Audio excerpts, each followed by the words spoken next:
The mindset adjustments that gradually changed my perspective began by not taking anything personally or judging strange behavior negatively. Hi, my name is Jing, and I want you to add your voice to our journey into China because accelerating success through learning Chinese language and culture is about the application of key Chinese cultural concepts in the proper cultural context. So every week, I create a LinkedIn post to get other perspectives about one of 10 Chinese cultural concepts that I believe are misunderstood, but essential for understanding how Chinese people think, why they behave the way they do, and how to create more positive communication patterns that lead to more constructive cooperation. This week's is the last Chinese cultural concept, 台阶下, which means to allow someone else to preserve their face. Now, every one of these 10 Chinese cultural concepts are related, and the more you understand their relation in the proper cultural context, the more successful you will become in creating new communication patterns that lead to more constructive cooperation. So, I want to thank the more than 20 contributors who shared at least one comment for these 10 Chinese cultural concepts. And I hope we have helped to increase your understanding and application of them in your relationships, doing business in China, and with your Chinese counterparts. Now, we've discussed how Chinese people operate, which is based on the Guanxi. Next, we reviewed what they consider, and in Chinese, it's the 利益 or perceived personal benefits of deepening Guanxi, along with its pros and cons. We discussed how they feel and how we unintentionally cause 委屈 feelings that can cause irreparable harm.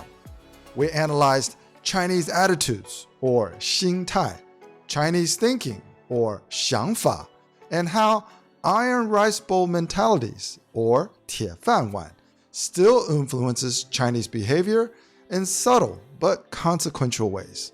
We talked about the art of war tactics they employ, cultural dichotomies they prescribe, and the lubricants, or face, that keeps the Guanxi engine running smoothly, along with Chinese truth default tendencies that show us where to start.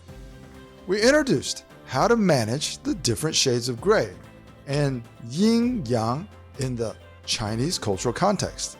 And now we have reached the final Chinese cultural concept that reveals another peek inside the superficial veneer of the Chinese honeymoon period. It's preserving face and giving someone a 台阶下. Allowing someone to preserve their face, regardless of what is said or done, will empower you to eliminate more than 90% of the frustrating circular conversations you wish you could avoid and prevent those that do from spiraling out of control. Winning in China always begins with gaining their trust, or 信任, as they define it, and trusting them beyond the limits of your comfort zone. Yes, these prescriptions are vague, and until you master all the essential art forms needed to navigate the Chinese arena, you're going to need to continue to get other input from other people's experiences to add to your own. Now, the final Chinese cultural concept today that we're going to talk about is allowing someone else to preserve their face, or 给台阶下.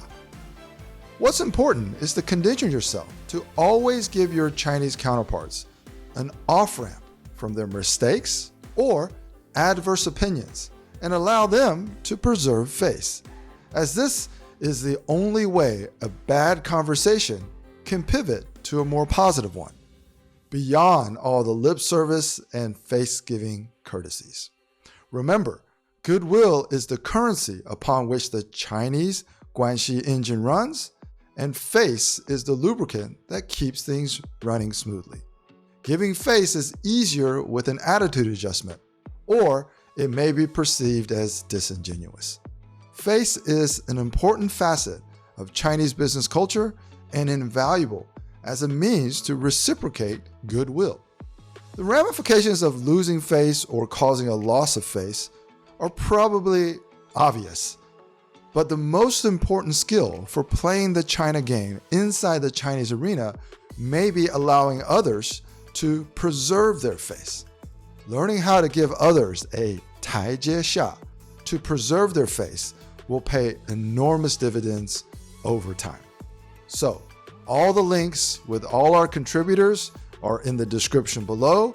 Also, you can access more free content also in the description below, or you can order the Chinese honeymoon period, which is now for sale.